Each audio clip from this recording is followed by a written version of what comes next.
Alright fellas, so the Chase the Northern Wind story event has dropped. Honestly, I really like the story event. I finished it this morning. It was nice. Pretty simple, pretty average story event, 5 to 6 story chapters and then normal battles and whatnot, right? Of course. Wait, this is not even the right event. But, again, 5 to 6 normal story chapters, same thing. But, it was good. It was a good story event. I really enjoyed it. Yeah, go ahead, read through it if you like, have fun. But this is for the Battle Challenge Round 2. This is the team you're going to be using. You can clear it, you can clear both missions in one go with this team here. I do recommend having KRIS at minimum 3 out of 5, Candace 3 out of 5, and Morty 3 out of 5. All of these characters I'd recommend 3 out of 5. KRIS is the only character that is, summonable, but she's a very old sync pair, you're likely to have her. And if you don't have her, then you're likely able to do this in 2 separate missions with 2 Johto characters and 2 Water and Ice characters. That's the missions here. If you want to go ahead and look at those again, yeah. 2 Johto, 2 Water and Ice. Well, 1 Water and Ice on the same team. This team was able to clear it for me with relative ease. There were some problems with it, but, they tend to obviously make this event a little bit more difficult whenever you don't have, the featured units, right? Signature Silver and Eugene. And the Shiny Suicune totally revealed to be Shiny Suicune. We didn't know it was coming, whatever. I'm done with that bit. But yeah, KRIS can do it. If you don't have KRIS at 3 out of 5, then you can maybe try 1 out of 5, but 3 out of 5 is definitely what I recommend having. If, of course, you don't have her at all, or 1 out of 5 isn't working for you, then you can potentially try 2 Johto characters with, like, not Signature Silver, just normal Silver and Ho-Oh, and then maybe bring somebody else, like Lodge Silver, and then bring a support character that, can tank. Hop's a very good one to bring there for this event. And then, bring your Water and Ice characters, like Getsis, and then for water there's a lot of options like May if you have her.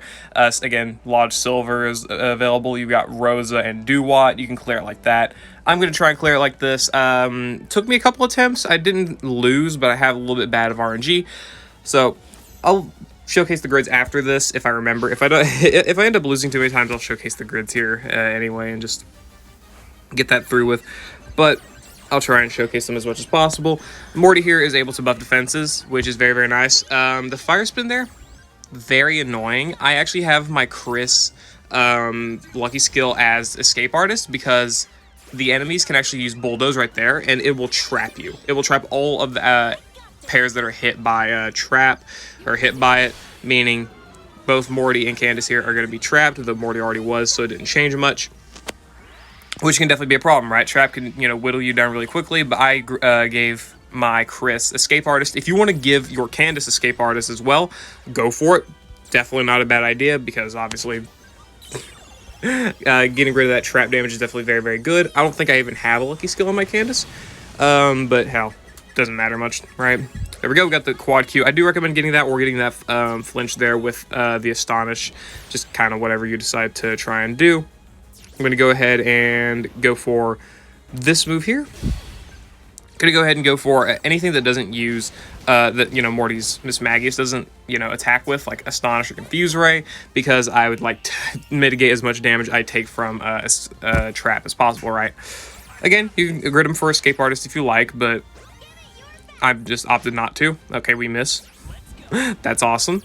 I'm going to go ahead and try to... Okay, I'm going to go for another one of our trainer moves here. Yeah, that'll work out better. There we go. This should work out relatively fine. We're not going to KO with KRIS's sync move here, but we should do enough damage to the point where a Mega Kick will defeat Morty. Hopefully, we could get another Quad Q. That would make this a lot easier on us, but if we can't, then it doesn't make much of a difference. We should be fine nonetheless. All right, I just had to make sure I had Hail back up.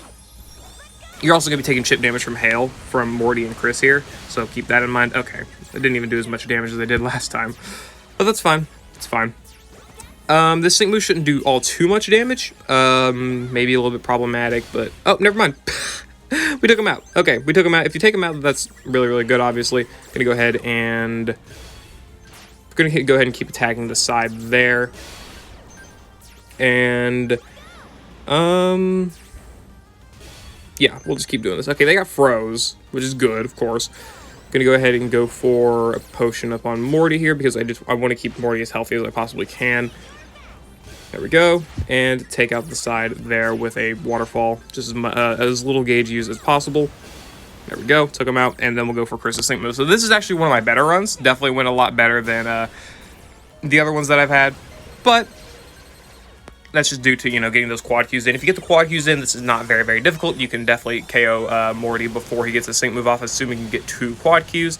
But if you don't, the sync move actually does not do all that much damage. It does maybe a fourth of each of their health, give or take, roughly. I'd say it does about that much damage, so it's not really too bad. It will definitely leave you at lower HP to take those hyper beams and whatnot, but assuming you stay healthy with potions and whatnot, shouldn't be too bad, right?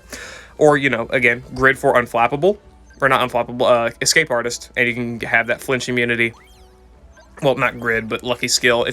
Morty may have it on his grid. If you want to go ahead and grid for it, you definitely can. And if you want to go ahead and go for the lucky skill, then sure, it's on crispy cookies. You don't really use crispy cookies on it much, so you're not wasting too much, right? Ow. Oh, I hit my elbow off my desk. But there's the grid for Morty. I'm pretty sure this is just NPR stuff, you know, Trend Move NPR, Potion NPR, Unbending, and then Astonish, Aggravation. Do I actually have Sync Cure, Removal Status Conditions? I do have Morty EX here. It shouldn't affect you too much. If it does affect you, then maybe try and grid him for Healthy Healing or First Aid 4, you know, get some recovery in there and whatnot. Quick Cure, yes, Quick Cure. This is probably, honestly, a smarter thing to go for instead of Unbending here. I just didn't know I had it gridded, so maybe replace Unbending here for Quick Cure so you can get rid of the trap conditions on Morty, and then you can just focus on healing Candace if you don't want to, you know, give her Escape Artist or KRIS, depending on how you do it. So that was Morty's grid. Here is KRIS's, just a generic 3 out of 5 nuking grid, you know, both sync nodes, inertia, haymaker, critical focus, and pinpoint entry, because they do also buff their evasion. I forgot to mention that they do buff their evasion, so Candace's blizzards will always land in hail. Doesn't matter, it ignores accuracy. At least I think it does. I'm quite certain it is ignoring accuracy, and it's not like 100%. Quite certain that you'll be able to just hit all of your blizzards. At least I've been able to, so I think we're good there. KRIS's accuracy buffs, they kind of mitigate the evasion buffs that the enemy have a little bit, because Mega Kick's accuracy after +2 is a little bit higher than 100, so your accuracy is actually not too bad with that. Morty, he's definitely got a higher chance to miss, and KRIS still can miss. It's just not as likely as it would be otherwise. So evasion may screw you sooner at some point, but you know, just reset, try and get better RNG, whatever, right? And Candace's grid here, she's just a DPS nuke mixture grid here with like bob and weave, heavy hail, double down, agile entry. Maybe does she have any more power nodes? Yeah, she's got super duper effective too. If you want to pick that up and go for, you know, extra damage on the sides, go for it. Just depends on what you want to grid for. But this is the grid that I have for Candace, and, you know, it works out. Does enough chip damage to the sides as it is. Not really amazing, but still, chip damage is chip damage. They are theme skill level max. Morty is EX, but it shouldn't make a difference here. I didn't use his support EX, so it didn't really make much of a difference in our damage there. And the bulk, yeah, he'll take a little bit less damage from the EX here, but it shouldn't make the difference, right? Assuming you maybe get a potion NPR or something, you can keep Morty healthy even without the EX, and you should be fine. Overall, Chase the Northern Wind, not very hard battle challenge there. Pretty easy, pretty simple to beat, not too bad at all there. So, hope you all enjoyed. Hope you all were able to get those Striker and Tech candy coins. Hope you all had fun again facing Sigma Suit Morty. This guy's got Flare Blitz. I wish he had, or not Flare Blitz, Sacred Fire. I wish he actually had Sacred Fire instead of Flame Charge, almost, but whatever, I digress.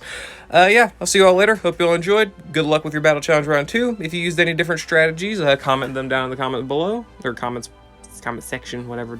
Don't really care. Don't really care about the name, but yeah. Have fun. See y'all later.